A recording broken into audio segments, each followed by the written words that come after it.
प्रिय भक्तों, आज हमारा जो विषय है वो बड़ा विशेष है। पुरुषोत्तम मास के अंतिम 5 दिन कैसे करते हैं मनुष्य का उद्धार। जी हाँ, यूं तो पुरुषोत्तम मास की महिमा आपको मैंने पहले बताई थी, पुराणों में खूब लिखी है। करोड़ों करोड़ गुना अधिक पुण्य देने वाला, सबसे अधिक पुण्य देने वाला माह है। भगवान पुरुषोत्तम का प्रिय माह है, इसीलिए भगवान ने अपना नाम इसे दिया। पर होता क्या है कि पूरे महीने के नियम बहुत से लोग नहीं कर पाते, बहुत से क्या अधिकतर लोग नहीं कर पाते। पर क्या आप जानते हैं कि ये जो अंतिम 5 दिन होते हैं पुरुषोत्तम मास के, ये आपको सारा पुण्य फल एक साथ दे सकते हैं। ये आपके जीवन के सभी पापों का नाश कर सकते हैं। ये अंतिम 5 दिन आपके भाग्य को बदल सकते हैं, और भाग्य बदलता है आपके पुण्य के तराजू से। पुण्य और पाप का तराजू यही आपके भाग्य को निर्धारित करता है। जब आपके पाप तराजू भारी होने लगता है तो आपके दिन खराब होने लगते हैं, आपका भाग्य खराब होने लगता है। वही जब आपके पुण्य अधिक होने लगते हैं, पुण्य का तराजू भारी होता है, तो आपके दिन अच्छे होने लगते हैं, आपका भाग्य सुधरने लगता है। तो पुरुषोत्तम मास का ये जो पुण्य है, ये केवल आपके अगले जन्म या मृत्यु के बाद की यात्रा के लिए नहीं होता। ये पुण्य आपके इस जीवन को भी उतना ही प्रभावित करता है। इसका पूरा भाव इस जीवन पर भी होता है, क्योंकि भगवान पुरुषोत्तम कहते हैं कि जो उनकी पूजा करता है, जो पुरुषोत्तम मास के नियमों का पालन करता है, भगवान का मंत्र जाप करता है, जो कार्य कहे गए उनको करता है, उसका ये जीवन सुख में, ऐश्वर्य और वैभव के साथ व्यतीत होता है। और ये तीनों किसके सूचक है? भाग्य के। जो भाग्यशाली होते हैं उन्हीं को अच्छा नाम मिलता है, धन मिलता है, संपत्ति मिलती है। और उसके बाद जो अंत समय है, तो उस जीवात्मा को भगवान का धाम प्राप्त होता है, पुरुषोत्तम का धाम प्राप्त होता है। ये है इसका महत्व। इसीलिए पुरुषोत्तम मास सर्वाधिक कल्याणकारी है, क्योंकि आपके इस जीवन पर भी उसका उतना ही प्रभाव है।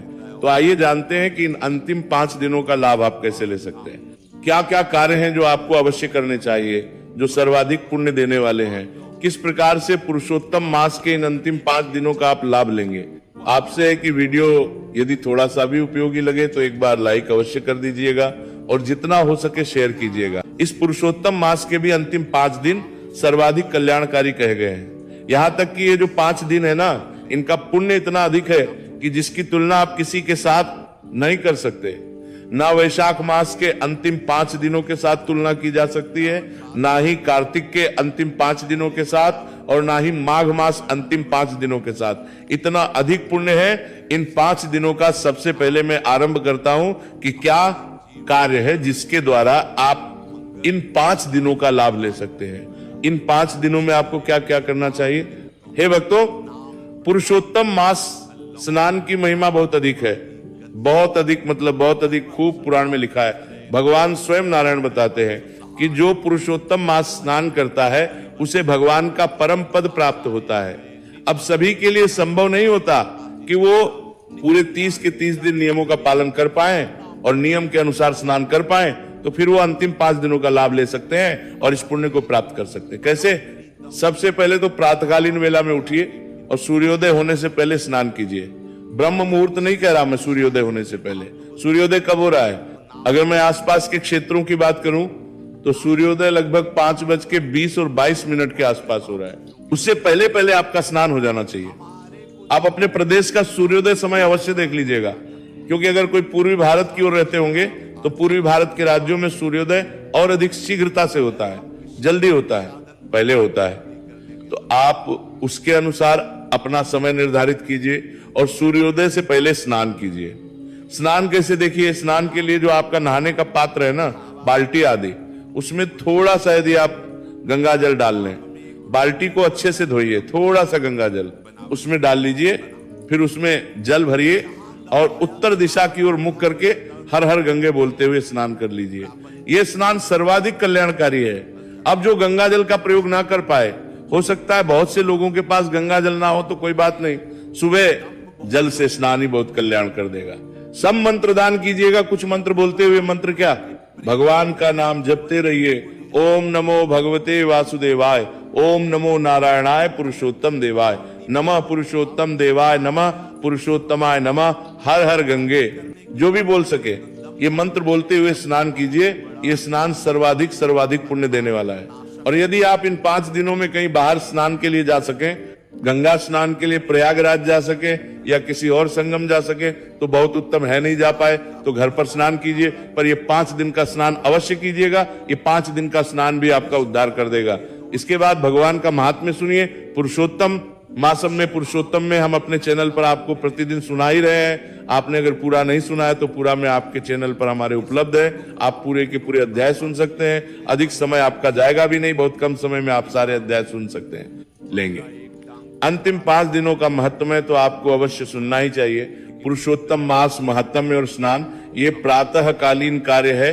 तदोपरांत आप सूर्य देव को जल दीजिए, क्योंकि तब तक सूर्य देव उदित हो चुके होंगे। 5 दिनों में, अंतिम 5 दिनों में सूर्य को जल अवश्य दीजिएगा।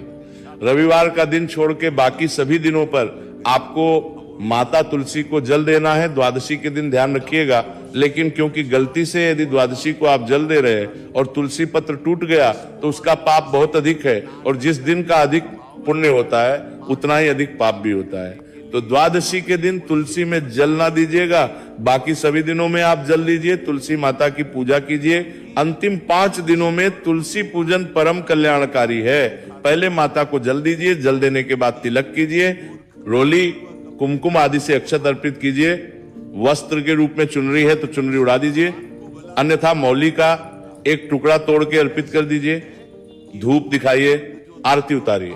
इस प्रकार से तुलसी माता का पूजन अंतिम 5 दिनों में आपको अवश्य करना है, पर द्वादशी आएगी इसमें। दिन के रविवार के विषय में तो मैं जानकारी नहीं दे पा रहा हूं अभी कि रविवार आएगा कि नहीं आएगा अंतिम 5 दिनों में, पर द्वादशी अवश्य आएगी। तो द्वादशी के दिन आपको सावधान रहना है। द्वादशी को आप पूजन ना करें माता तुलसी का, क्योंकि इस दिन पत्र टूटने का बड़ा पाप है, भीषण पाप है, जो मां सीता को भी लगा था। इसके विषय में मैंने पहले एक वीडियो अपलोड किया था, तो उसको आप अगर नहीं देखा है तो कैसे माता सीता को अनजाने में उनसे द्वादशी को तुलसी पूजन करते समय पत्र टूट गया और उसका घोर पाप लगा, तुलसी पूजन करना है। इसके बाद भगवान नारायण की सेवा, भगवान नारायण का पूजन। अंतिम 5 दिनों में आप भगवान शालिग्राम को स्नान कराइए। केवल जल से भी स्नान करा लेंगे तो वो भी उद्धार करने वाला है। भगवान को जल से स्नान कराएं, वस्त्र के रूप में अर्पित करें, तिलक लगाएं, अक्षत अर्पित करें, तुलसी पत्र अवश्य चढ़ाइएगा भगवान शालिग्राम को। फिर पुष्प आदि अर्पित करके और धूप दीप दिखाइए और भगवान को भोग प्रसाद अर्पित कीजिए। ये भगवान नारायण का पूजन परम कल्याणकारी, बहुत साधारण विधि बता दी मैंने आपको। इससे साधारण और कुछ हो नहीं सकता। अगर आपके पास शालिग्राम भगवान नहीं है तो लड्डू गोपाल होंगे, लड्डू गोपाल भगवान कीजिए, ये भी नहीं है तो भगवान नारायण का जो स्वरूप आपके पास है, भगवान पुरुषोत्तम की छवि देखते हुए उसका पूजन कीजिए। इसी विधान से इतना सा पूजन, छोटा सा पूजन 5 दिन का आपका उद्धार करने वाला हूं, कीजिए। तो सही भगवान कहते हैं मैं उद्धार तो करने को तैयार हूं, मनुष्य कुछ करे तो सही। तो इस प्रकार से भगवान का पूजन करें। इस सब में बहुत अधिक समय नहीं जाएगा, बमुश्किल से 2 से 3 मिनट का काम है, पर पूरी भक्ति और पूरी श्रद्धा के साथ कीजिएगा। भक्ति और भाव में कमी ना आए। ये नहीं कि जल्दी जल्दी जल्दी मन कहीं जाने में है और लगे हैं, उस पूजा का लाभ नहीं है। जब पूजा कर रहे हैं तो केवल पूजा कर रहे हैं, भगवान के चरणों में मन को लगाइए, भगवान में मन को लगाइए। और अगर मन कहीं और लगा हुआ है तो केवल फॉर्मेलिटी के लिए पूजा करने का कोई लाभ नहीं, इसका आप ध्यान रखिए। जिसको गांठ बांध लीजिए, नहीं समय है तो ना कीजिए। पूजा चलते हुए ही भगवान का स्मरण कर लीजिए, पर जब पूजन करें तो फॉर्मेलिटी नहीं, पूरी श्रद्धा करें। चाहे पूजा को 2 मिनट ही क्यों ना दें, लेकिन जब पूजन कर रहे हैं तो ध्यान पूरा भगवान में हो। भगवान नारायण की सेवा, भगवान नारायण की पूजा आपने करनी है। इसके बाद दीपदान की बात करूंगा मैं। दीपदान 5 दिनों का दीपदान आपका उद्धार करने के लिए काफी है। अगर आप पूरे महीने नहीं कर पाए हैं तो इन 5 दिनों में नियमित रूप से दीपदान कीजिए। दीपदान की महिमा पुराणों में खूब लिखी है। मैंने एक बड़ा सा वीडियो बनाया था, शास्त्रों से जानकारी लेके आया था आपके लिए इतनी कि एक दीपदान आपको वह पुण्य देता है जो बड़े बड़े ऋषि मुनि बड़ी कठिन साधना और तपस्या करने के बाद प्राप्त करते हैं। तो ये दीपदान अवश्य कीजिए। अब प्रश्न उठता है, पंडित जी दीपदान कब करना है, कितनी बाती का करना है, कहां करना है? प्रिय भक्तों, सबसे महत्वपूर्ण बात है दीपदान करना है। इसमें अगर आप चाहें तो 33 बाती का दीपदान कर सकते हैं। 33 तार की भी लोग कहते हैं, बनाते हैं और उसका दीपदान भी किया जाता है। कच्चा सूत लेते हैं, उसको 33 बार लपेट लेते हैं, उसकी बत्ती बनाते हैं और ऐसी 33 बाती बना के उसका दीपदान करते हैं। तो 33 तार इंटू 33 का अभिप्राय हो जाता है लगभग 990 दिन, इतने दिनों के बाद दोबारा पुरुषोत्तम मास आ जाता है। तो पूरे जब तक इस पुरुषोत्तम मास से और अगले पुरुषोत्तम मास का प्रत्येक दिन की एक बाती आप प्रज्वलित कर रहे हैं, ये मान के चलिए। इसलिए 33 तार के 33 बाती का नियम इस समाज में प्रचलित हुआ कि आप एक ही महीने में या एक ही बार में इतनी बत्तियां जला देंगे तो ये आपको पूरे पुरुषोत्तम मास से अगले पुरुषोत्तम मास तक दीपदान करने का पुण्य प्रदान कर देगा। ये इसके पीछे कारण है 33 तार के 33 बाती के पीछे। अब मैं बताऊं आपको कि अगर आप 33 तार की 33 बातें न कर पाए तो दुखी होने की आवश्यकता नहीं, परेशान होने की आवश्यकता नहीं है। केवल आप एक बत्ती का दीपदान भी यदि कर देंगे तो एक बत्ती का दीपदान भी परम कल्याण करेगा। केवल एक, अब आप इसमें पूछिए खड़ी बत्ती, लंबी बत्ती या गोल बत्ती, तो उसमें कोई तथ्य नहीं है। आप केवल बत्ती जलाइए, दो खड़ी हो, लंबी हो, आड़ी हो, गोल हो, जैसी मर्जी हो। आपने ज्योत जलानी है, दीपक जलाना है, दीप जलाना है, जैसी मर्जी बत्ती का प्रयोग कीजिए। शास्त्रों में इसको लेके कोई अहंतर नहीं किया गया है। भगवान के नाम का दीप प्रज्वलित करना है, ये महत्वपूर्ण है। तो एक बत्ती का दीपक बनाइए, पुरुषोत्तम के सामने प्रतिदिन शयन काल को प्रज्वलित कीजिए। भगवान पुरुषोत्तम से भी प्राय है।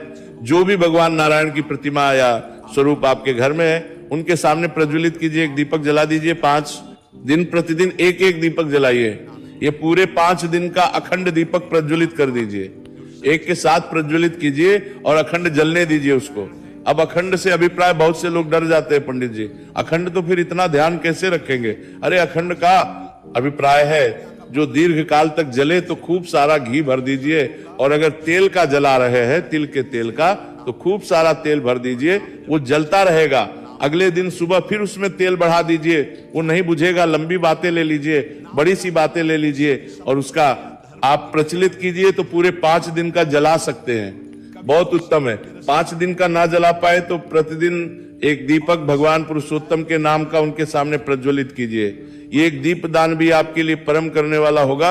ये दीपदान आपने अवश्य करना है। इसके अतिरिक्त आप कहेंगे ये और कहां जला सकते हैं दीपक? एक दीपक आप माता तुलसी पर रखिए, अंतिम 5 दिनों में एक दीपक माता तुलसी पर रखिए। एक दीपक आपके यहाँ अगर पीपल है कहीं तो पीपल पर प्रज्वलित कर सकते हैं, मुख्य द्वार पर प्रज्वलित कर सकते हैं। इस प्रकार से ये दीपक प्रज्वलित करने हैं। आपने इसकी कोई संख्या निर्धारित नहीं है, जितना आप प्रज्वलित कर सके उत्तम है। पर यदि एक भी आपने जला दिया तो वो भी आपका कल्याण करेगा। ये मैं इसलिए बता रहा, बहुत सारे दर्शक हमारे परेशान हैं कि वो 33 की 33 बातें नहीं बना पाते या नहीं बना पा रहे हैं या नहीं कर पा रहे हैं, तो वो क्या करें? तो आप केवल सच्चे भाव से एक दीपक जलाइए, वो भी उत्तम है। दीप दान के बाद अब हम बात करेंगे दान की। चाहे वो 33 वस्तुओं का दान हो और चाहे वो एक वस्तु का दान हो, आपने दान अवश्य करना है। महत्व दान का है जो 33 वस्तुएं दे पाए, बहुत उत्तम है। 33 वस्तुओं का दान कीजिए। जो 33 की संख्या में 33 वस्तुएं दे पाए वो 33 की संख्या में 33 वस्तुएं दान करें, लेकिन दान अवश्य करें। चाहे एक वस्तु का ही दान करें। इन 5 दिनों में प्रतिदिन का नियम बनाइए कि आपने कुछ ना कुछ दान करना है, संभव है तो 5 दिन ब्राह्मण को भोजन कराइए, दान दक्षिणा आदि दे के विदा कीजिए। 5 दिन ये ब्राह्मण को जो भोजन कराएंगे परम कल्याणकारी है। ब्राह्मण को भोजन कराना सबके लिए संभव नहीं है। 5 दिन कोई बात नहीं, आप सूखा खाना मंदिर में दे दीजिए। किसी ब्राह्मण को 5 दिन लगातार कोई भी वस्तु का दान दीजिए। आप 5 दिन ज्यादा कुछ नहीं, दक्षिणा ही दीजिए। पर इन 5 दिनों का नियम रखिए कि आपने कुछ ना कुछ दान अवश्य करना है।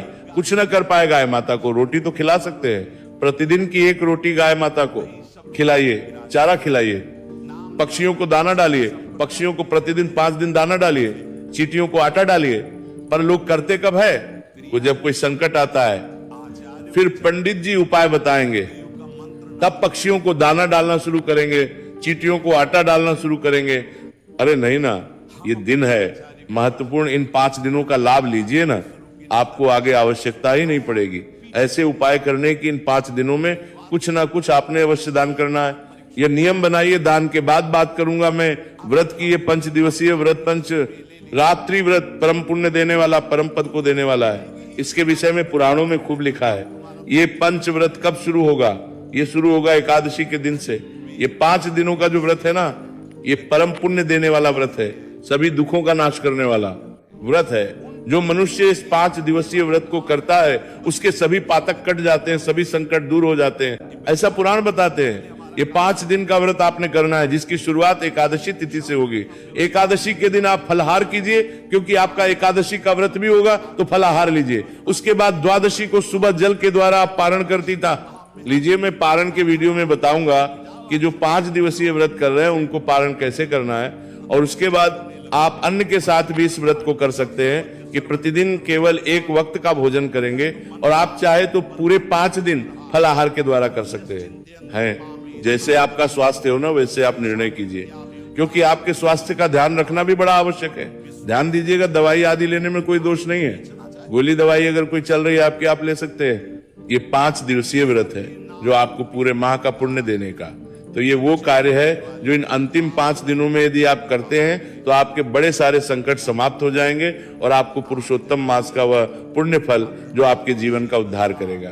अब प्रश्न उठता है कि अंतिम 5 दिन शुरू कब हो रहे हैं और समाप्त कब होंगे। इनकी शुरुआत होगी 11 जून से। 11 जून को एकादशी है और दशमी के नियम रहेंगे 10 जून को। इस प्रकार से 11 जून से और अमावस्या पर इसकी पूर्ति होगी। बाकी सभी मास पूर्णिमा पर समाप्त होते हैं, पर पुरुषोत्तम मास एक ऐसा मास है जो अमावस्या पर पूर्ण होता है, और अमावस्या रहेगी 15 जून को। तो 11 जून से 15 जून के ये 5 दिन परम कल्याणकारी प्रिय भक्तों, यहां बता दूं कि ये जो अंतिम 5 दिन है इनको पंचभिषक नहीं कहते ना, भीष्म पंचक कहते हैं, क्योंकि वो केवल कार्तिक में ही आते हैं। पर ये जो अंतिम 5 दिन है इनकी महिमा उतनी ही महत्वपूर्ण है, इसका पूर्ण लाभ आपको लेना चाहिए। पूरा पुरुषोत्तम मास आपने निकाल दिया हो ऐसे ही, लेकिन इन 5 दिनों को ऐसे ना जाने दीजिएगा। भगवान नारायण सब पर कृपा करें।